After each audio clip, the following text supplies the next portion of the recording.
बैठिए बैठिए ना बाबा, आप बैठिए, आप बैठिए। जाइएगा, विदाई होगा आपका। बैठिए। चलिए बैठिए, भाषण दे रहे हैं। बैठिए बैठिए बोलिए, आप बोलिए ना, आप उधर ध्यान मत दीजिए। राजीव जी, राजीव रंजन जी, भाषण दे रहे हैं। उधर ध्यान मत दीजिए। एड्रेस द चेयर ओनली, शांत करिए। Address the chair only. कुटाई कर रहे हैं। केवल आपकी बात रिकॉर्ड में जा रही है, किसी अन्य की बात रिकॉर्ड में नहीं जा रही है। आप प्लीज एड्रेस द चेयर। लोक लाज जब आप ताखे पर रख दीजिएगा तो यही होगा, क्योंकि आपने लोकतंत्र को समाप्त करने का निर्णय किया। आप अभी बात कर रहे थे गठबंधन की, आपने विस्तृत सुप्रीम कोर्ट के जजमेंट, हम एक पारा पढ़ना चाहते हैं, कई पारा को पढ़ा है। कल्याण बनर्जी साहब ने भी कहा है, बाकी लोगों ने भी कहा, फेडरल स्ट्रक्चर पर आघात है, संघीय ढांचा पर आघात है, ये जो अमेंडमेंट आपने ऑर्डिनेंस बिल लाया है। श्री राजीव रंजन सिंह जी।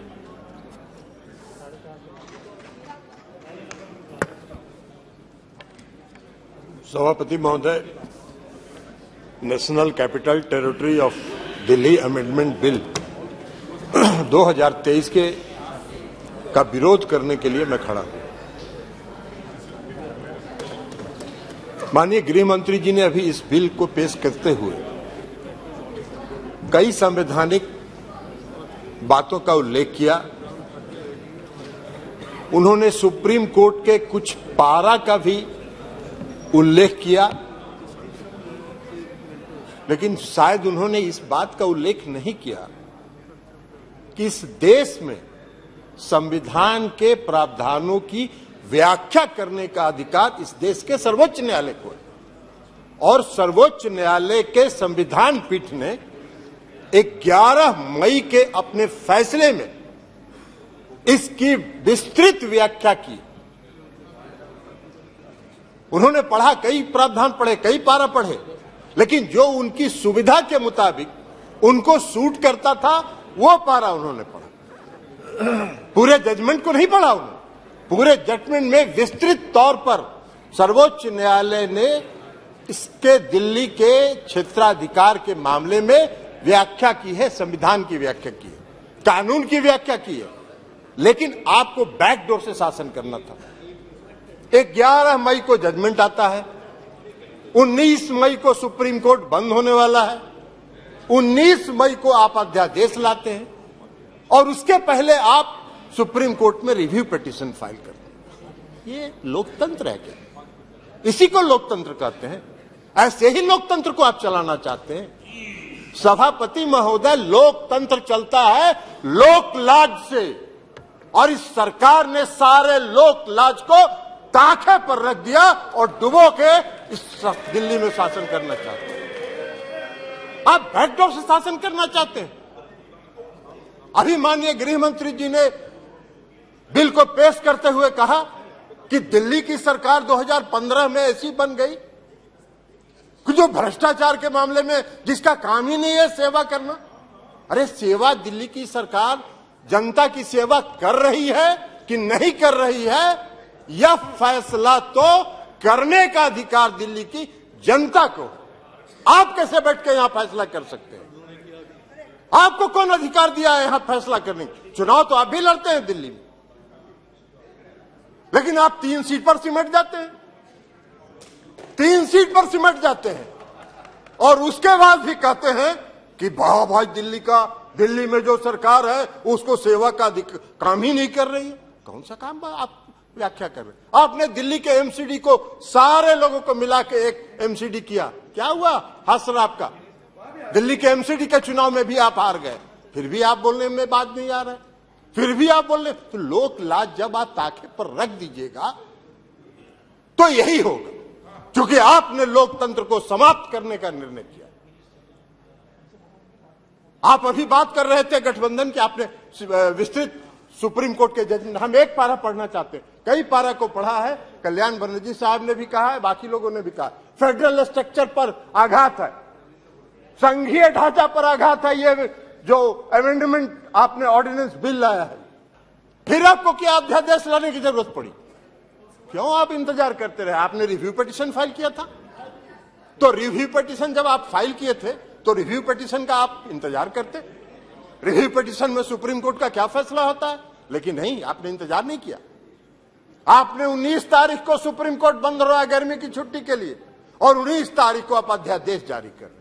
आपकी मंशा है, आपकी मंशा है बैकडोर से शासन करना, मनोनीत लोगों के माध्यम से चुनी हुई सरकार पर शासन चलाना। यही मंशा आपकी दिल्ली में भी है और यही मंशा देश के अन्य भागों। ये कौन सा शासन आप चला, कौन सा लोकतंत्र स्थापित करना चाहते हैं? अभी चर्चा कर रहे थे माननीय गृह मंत्री, गठबंधन की चर्चा कर रहे थे, इंडिया की भी चर्चा कर रहे थे। अब इंडिया का फोबिया तो उनको समा गया है, इसलिए कि आज तक तो कभी इन्होंने एनडीए की बैठक नहीं की, आज तक कभी नहीं हुआ था। लेकिन जिस दिन इंडिया की बैठक मंगलोर में हो रही थी, उसी दिन इन्होंने एनडीए का बैठक किया। अरे भाई, आपको तो उस फोबिया से आप ग्रस्त हैं, आप उस फोबिया से ग्रस्त हो गए हैं और आपकी विदाई होने वाली है, तो इसलिए भ्रष्टाचार की बात कर रहे हैं। बैठिए ना बाबा, आप जाइएगा, विदाई होगा आपका। चलिए बैठिए, भाषण दे रहे हैं, बैठिए, आप बोलिए ना, आप उधर ध्यान मत दीजिए। राजीव रंजन जी, उधर ध्यान मत दीजिए। Address the chair only, address the chair only. कर रहे हैं, केवल आपकी बात रिकॉर्ड में जा रही है, किसी अन्य की बात रिकॉर्ड में नहीं जा रही है। आप please address the chair and please सभापति and try to conclude also please.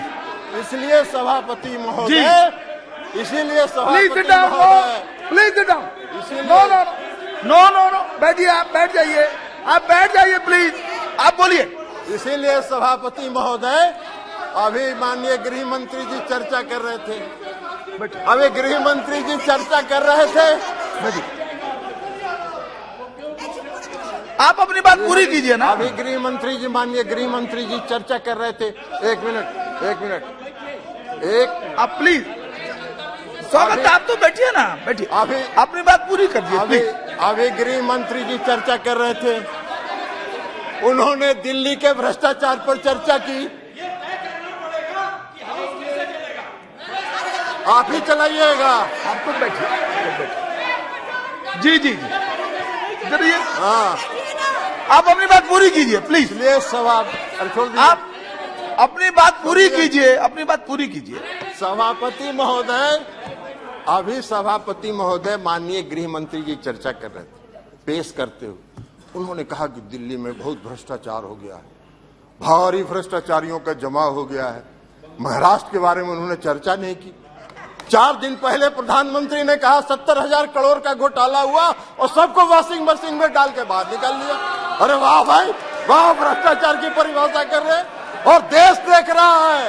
आपको भी गृह मंत्री जी, पूरा देश देख रहा है कि कौन से भ्रष्टाचार की आप व्याख्या कर रहे हैं और कौन सा भ्रष्टाचार पर आप नियंत्रण करना चाहते हैं। भ्रष्टाचार का भय दिखाकर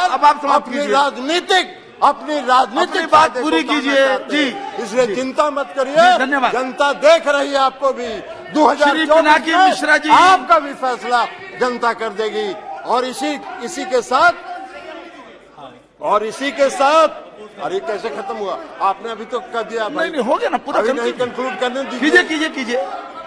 कीजिए, तो इसलिए पूरा कीजिए। इसलिए सभापति महोदय, मैं ये कहना चाहता हूं कि जो यह बिल, अरे बैठिए पीछे, बैठ जाइए।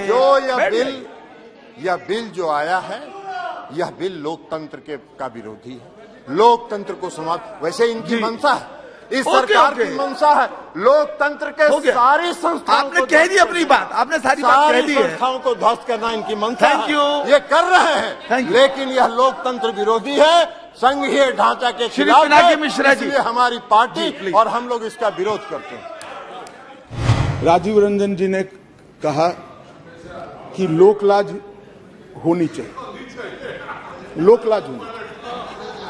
राजीव रंजन जी, लोकलाज आप तो मत ही बोलिए, क्योंकि जिस चारा घोटाले को लेकर बिहार की जनता के सामने गए थे, आज चारा घोटाला करने वालों के साथ आप बैठे और फिर से गठबंधन के लिए। लोकलाज आपके मुंह में अच्छा नहीं लगता। माननीय अध्यक्ष जी, ये जो गठबंधन बना है यूपीए का, ये यूपीए का गठबंधन नहीं है, ये सत्ता के स्वार्थ के लिए बना है। बंगाल में माननीय अध्यक्ष जी, कम्युनिस्ट पार्टी, तृणमूल कांग्रेस और कांग्रेस तीनों लड़ती है। हर रोज ममता जी को हमारे अधीर रंजन जी क्वेश्चन करते रहते हैं, मगर बेंगलोर में साथ में बैठेंगे। जेडीयू और आरजेडी, जेडीयू का जन्म ही, माननीय अध्यक्ष जी, जेडीयू का जन्म ही आरजेडी का विरोध करने के लिए हुआ। यूनाइटेड जनता दल तोड़ दिया, वो जेडीयू आज सत्ता प्राप्त करने के लिए गठबंधन में है। जो बाला साहब ठाकरे के सिद्धांतों पर चलते थे, वो आज कांग्रेस के साथ बैठे हैं। माननीय अध्यक्ष जी, केरल में, माननीय अध्यक्ष जी, केरल में कम्युनिस्ट, कांग्रेस और एलडीएफ और यूडीएफ दोनों आमने सामने थे। माननीय अध्यक्ष जी, सत्ता के कारण दोनों इकट्ठा आए हैं। सुरेश जी, केरल की जनता इस बार पूछेगी। माननीय अध्यक्ष जी,